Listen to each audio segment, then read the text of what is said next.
what do you want in a mate? If you're a woman, you might say, well, you know, you want someone who's kind and loving and forgiving and empathic, and those are all good things, but it isn't necessarily the case that the empirical studies show that that's what drives mate selection. So we could look, this is an interesting study, so it's a few years old, 1,000 French-Canadian respondents, 433 males and 700 females, and so here are the variables. One is possession of resources. It's a composite index composed of occupational prestige, income, and education. And then the other variable is acquisition of partners, sexual partners, that is. Number of lifetime and preceding year sexual partners, lifetime occurrence of simultaneous partners, which is a yes or no variable, and lifetime frequency of simultaneous partners, 1 to 5, with 5 being very often. Here's the assumption. You can, decide for yourself if you think this is a warranted assumption. The number of partners a member of sex A acquires is taken as an index of how often this individual is chosen by sex B. So that's an indication of reproductive fitness, desirability, at least as assessed by members of the opposite sex, who you would think would be the logical judges for that sort of thing. Male criteria. 166 unattached women ages 25 to 50. Correlation between fertility rates and number of partners in previous year equals 0.94. Males choose fertility. Indicators: beauty, waist to hip ratio, youthful appearance, and neotenous facial features. Neotenous means there's a tendency among animals as they evolve to increasingly look more in their adult stages like their juvenile forms. So here's an example. If you look at the skull of a baby chimpanzee, it looks almost exactly like the skull of an adult human. So what's happened is as adults, we're more like baby chimpanzees than the adult chimpanzees are. We've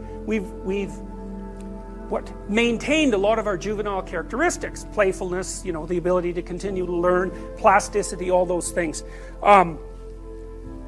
There's a preference in objective beauty analysis, say of facial features, for men to prefer more neotenous female faces. So, and you can tell that if you look at pictures of models. They generally have relatively small noses, relatively big eyes, the sort of things that are associated with cute. And cute actually is a pretty identifiable category. Most of the things that people find cute have large eyes, and the rest of their facial features are relatively small. There's other things that are associated with cute that aren't necessarily associated with, sexual attractiveness, because cute things also have sort of random movements, like baby-like movements. And so the things that people, and relatively short arms, and just think of a teddy bear. So anyways, those are the male criteria. Female criteria, all respondents. Correlation between socioeconomic status and frequency of simultaneous partners. For men it was 0.49. That's a big correlation. For women it was 0.04. That's zero, fundamentally. So the correlation between male socioeconomic status and frequency of simultaneous partners is 0.5. It's a huge effect. For women it's zero. Now that's a big difference. So, one of the things you might ask yourself too, I don't know if this is a reasonable thing to ask or not, but I've always thought that the hard people to explain are the people who are hyperachievers, the ones who are way out on the Pareto distribution. And there aren't very many of them, and they're usually men. So if you look at the median number of publications, for example, that a female academic makes and a male academic, they're pretty much the same. But the mean for men is higher, and that's all driven by a small subset of men who are way the hell out in the Pareto distribution. Now you might ask, well, why is that? Well, it's simple. If you want to be way out on the Pareto distribution, so you're in the top, say, 1% of performers, or even 1/10 of 1% of performers, what do you have to do?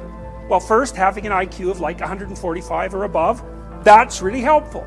Then you should be insanely industrious. So maybe you'll work 90 hours a week, or 100 hours a week, at nothing but your stupid occupation. And maybe you'll do that for like 50 years. And so if you do that, well, you're going to be in that top 1 in 1,000 category. Well, the issue isn't why there are so few women in that category. The issue is, why are there any men at all in that category? right? Because it's an insane lifestyle in many ways.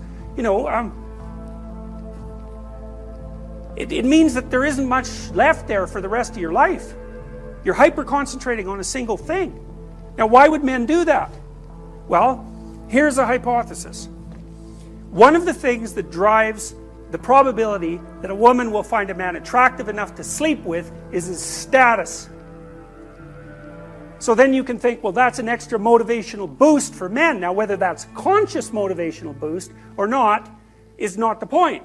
The question is it a boost that might have been instantiated as an evolutionary element of general motivation? Well, men are more competitive, they're more disagreeable, and if they're more disagreeable and more competitive, they seem to do better, especially in high status jobs, and then women are more likely to pick men like that for sexual partners, so at some point it becomes difficult to avoid the conclusion, especially since we know that the men on the way out on the tail end of the Pareto distribution are disproportionately likely to sleep with many women. So Warren Beatty, I think, 15,000, that was his estimate, 15,000 women. And Kareem Abdul-Jabbar, the basketball player, he figured 10,000. So for every one guy who's got those numbers racked up, that's 10,000 guys who don't. So the male success distribution is extreme, and it's associated with outlier success in some important dimension of socioeconomic success, and then female reproductive opportunity is not. So, you know, is that relevant? Well, you know, it depends on how you think. It's hard for me to see that it can't be relevant. And the chimpanzee females will mate with any male, but the dominant males chase the subordinate males away. But human females are sexually selective, and it's not a trivial fact. So you have twice as many female ancestors as male ancestors. You think, well, how can that be? Well, imagine that on average, every single human female has had one child throughout the entire course of history, which is approximately correct, by the way. Then imagine that half of the men had 0 and the other half had 2. Okay, and that's roughly the case. So half of males, historically speaking, have been reproductive disasters. And the reason for that is because of female sexual selectivity. So it is actually the case that female humans are nature. It's not only that they're associated with nature symbolically. As far as reproduction is concerned, they are the force of nature that does the selection. And so they're nature in the most fundamental way. And there is a chaotic element of that, at least in relationship to men, and also in relationship to women, because a lot of the female-on-female competition is competition that's chaotic for the right to be sexually selective, right? Not only with regards to men, which drives a lot of politicking, but also in relationship to each other, because part of what human females do is jockey for position in the female dominance hierarchy for the top position, which is the woman who gets to be most sexually selective. And so that drives female-female competition, and it's a different dynamic. There's similarities between female-female competition and male-male competition, but there are also differences, and they're pronounced. So men, for example, men are more likely to compete for socioeconomic status, and that's partly because that drives female mate choice. So the correlation for men between socioeconomic status and sexual success is about 0.6, and for women it's 0. Yeah. 0. In fact, it's actually slightly negative. Yeah. So, and that's a huge difference between men and women. Women are less prone to mate up across and up status hierarchies in Scandinavia than they are in less egalitarian countries, but they're still prone to do it. So worldwide, for example, young women find men who are about 4 years older than them maximally attractive. And they tend to mate across and up status hierarchies. And so one of the consequences of that, for example, is that as women have entered the workforce, they've actually driven inequality, because rich women will only marry rich men as rich as them or richer, whereas rich men will marry women who are poorer than them, but women won't. And so what that means is it's another factor that's pooling wealth in the hands of fewer and fewer people.